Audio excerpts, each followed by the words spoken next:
Et la suite, il s'agit de la réédition de Subaru. Alors, comme je ne l'ai pas acheté, pourquoi ? Parce que moi j'ai l'édition originale.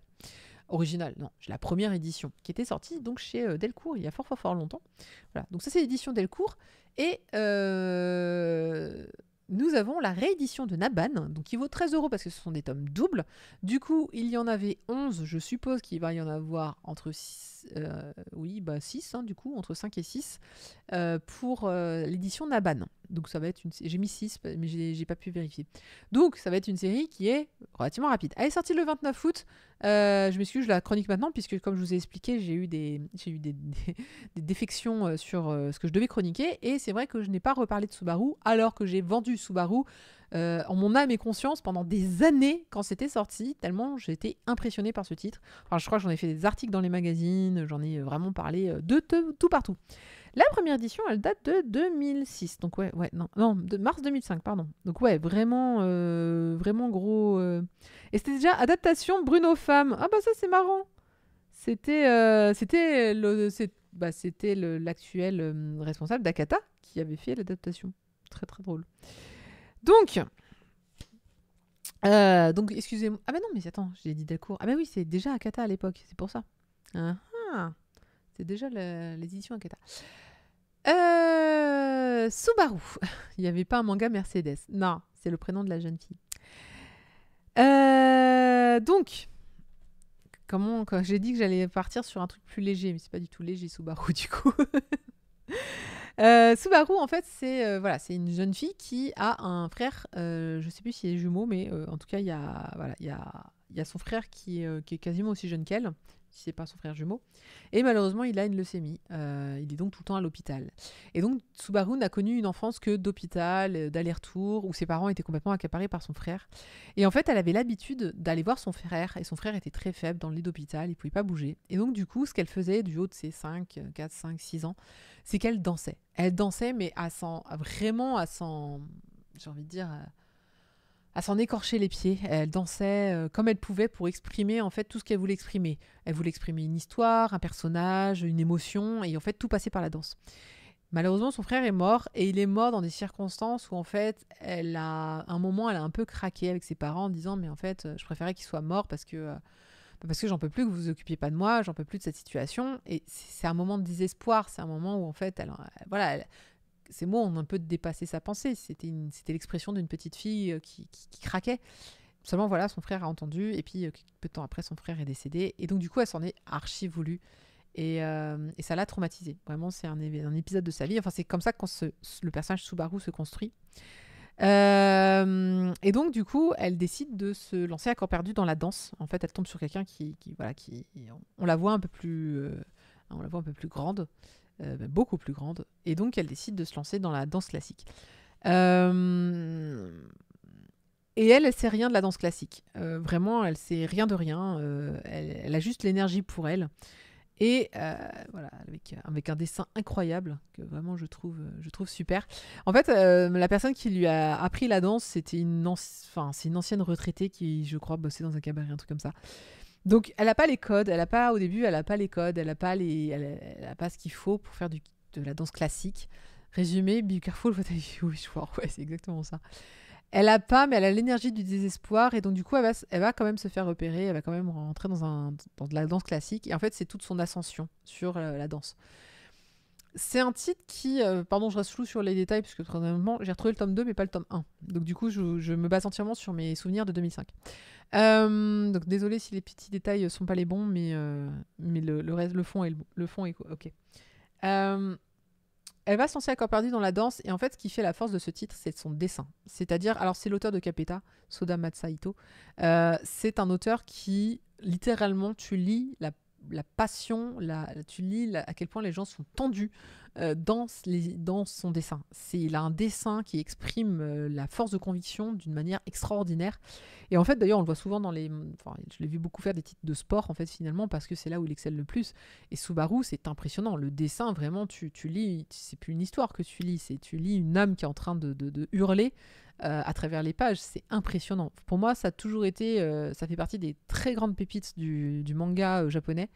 On va dire que dans mon top 10, il y a Subaru, c'est certain. Parce que vraiment, il a une force de narration que je retrouve peut-être uniquement chez Yumi Tamara. Par exemple, dans Basara, qui est un titre qui est à peu près de la même époque. Pareil, on est vraiment sur force de caractère, force du dessin. Alors aujourd'hui, je pense qu'on ferait plus trop ce genre de dessin. Je pense qu'il y a, je sais pas, mais c'est vrai que j'ai peu retrouvé. Euh, si, il y a peut-être, comment il s'appelle déjà, Skip Beats, peut-être Skip Beats un petit peu parfois, mais parce que Skip Beats est vieux et donc il a encore des vieux codes de dessin. Mais c'est vrai que du coup, dans Skip Beats, peut-être qu'on retrouverait ça. Ce que vous allez lire, c'est vraiment ça. C'est l'intensité, en fait, l'intensité de l'effort, l'intensité de la douleur, l'intensité de toutes les émotions, en fait, que l'on peut mettre dans un manga, que l'on peut mettre dans une histoire. Enfin, vraiment, il a un dessin qui, je pense, a un peu vieilli. Je suis désolée, hein, mais en le relisant, en refeuilletant, je trouve que le dessin a quand même un peu vieilli. Par contre, l'intensité, elle, non. Elle a pas du tout. Je pense que l'intensité, elle est toujours aussi incroyable, aussi folle. Et c'est ça qui va vous faire prendre vraiment aux tripes quand vous allez lire... Oui, regardez-moi ça. Quand vous allez lire vraiment ce titre, Subaru, vous allez vous aussi avoir les tripes qui vraiment vont vous prendre. J'aime beaucoup cette scène. Ouais, la scène debout après une. Donc c'était en fait, je vous ai montré un exercice qu'ils ont fait et c'est la seule qui était. C'était la seule qui est restée debout jusqu'à la fin. Voilà. Et les gens trouvent que c'est un monstre. Et en fait, le problème, c'est que ce que tu fais d'un monstre, elle a sa place nulle part. Enfin, elle peut devenir que danseuse étoile. Elle peut pas être dans un corps parce que pour être dans un corps de ballet, eh ben, il faut répondre aux critères du corps de ballet. Et elle, évidemment, ne rentre dans aucun critère. C'est une personnalité. Subaru, c'est pas une collégienne. Non, j'ai pas dit qu'elle était collégienne. J'ai dit qu'elle était adulte après, mais je savais plus. Elle est au lycée au moins. Il y a vraiment ce... Voilà, c'est une personnalité... Elle va avoir plein de problématiques pour danser. En fait, tous les gens vont pas savoir quoi en faire. C'est-à-dire qu'elle va rencontrer le plus grand maître, entre guillemets, les plus grands... ceux qui sont au top du top de la danse classique. Et en fait, tous vont se dire, je fais quoi de ce monstre? Je fais quoi de cette fille? Après, le timeskip, elle est collégienne dans le récit, mais elle fait plus de 20 ans physiquement. Ah oui, oui, oui, je trouve. Ah, parce elle est censée être collégienne? Non, sérieux? Je m'en rappelle plus. Pour moi, elle avait 16 ans, un truc comme ça. Mais c'est possible qu'effectivement, elle soit plus jeune. Mais elle a... J'adore les têtes que les gens font quand elles dansent. Genre en mode, mais c'est quoi ce truc? Je me rappelais pas qu'elle était au collège. POV, quand tu vas en France Travail, qui savent pas quoi faire de toi. C'est exactement ça. Les fameux, non mais vous êtes trop capé pour le poste. Vous allez vous ennuyer. Ah, je me demandais si j'avais son... Je me demandais si j'avais son âge, mais je l'ai pas. En tout cas, et évidemment, elle a ses démons, et ses démons, c'est la mort de son frère, qui va régulièrement la hanter, et qui va régulièrement euh, lui revenir à la figure, et comment tu grandis avec ça. Alors, à l'époque, ils avaient fait des clés d'explication, à l'époque d'Akatsa, quand c'était sorti chez Delcourt, sur le lac des Cygnes, sur les actes, etc. Je sais pas du coup, je ne sais pas du tout ce que Naban a prévu dans son édition. Je m'excuse, hein, mais vraiment, je pouvais pas l'acheter juste pour vous le montrer. J'aurais adoré.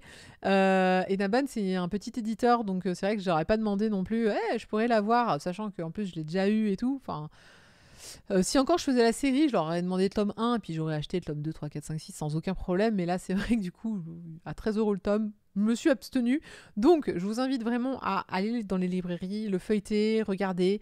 Pour moi, c'est une des plus grosses pépites vraiment du manga. Je l'ai dit, je le trouve extraordinaire. Il a une fin un peu précipitée.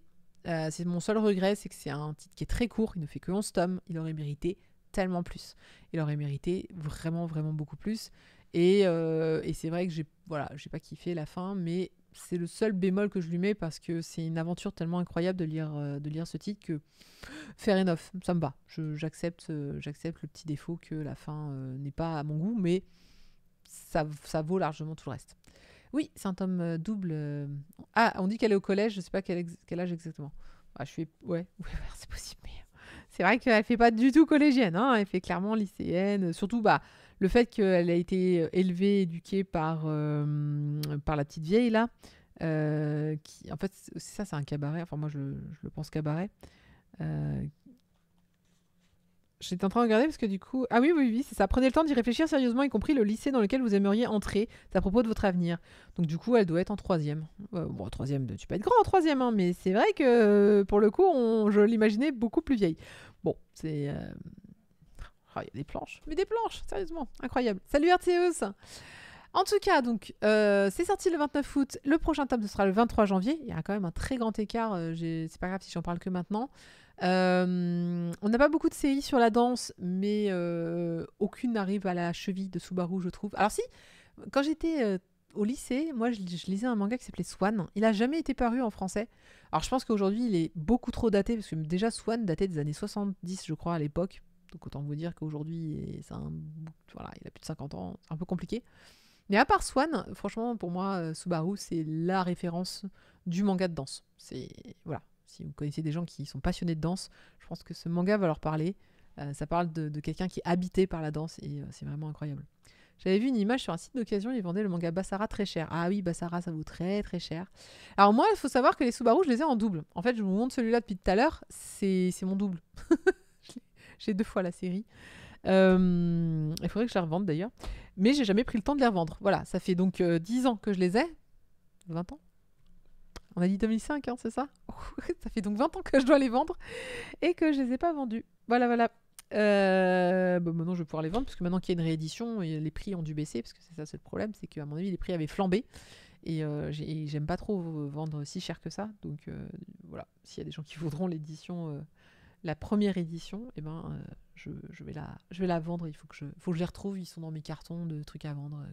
J'ai des milliers de cartons de trucs à vendre. Voilà un petit peu. Donc je vous encourage à acheter la nouvelle édition. N'essayez pas d'acheter l'ancienne. De toute façon, elle valait vraiment très très cher à une période. Je pense pas que les prix aient baissé aujourd'hui. Alors que là, vous avez une nouvelle édition, certainement une nouvelle traduction, plus à jour. Moi, mon papier, vous voyez pas, hein, mais regardez, il est tout jauni. Hein, donc vous trouverez pas une meilleure qualité que de reprendre quelque chose qui vient d'être réédité. Voilà donc pour Subaru que, encore une fois, c'est trop bien, c'est génial, allez-y, mangez-en. On va passer à la dernière chronique nouveauté de la soirée.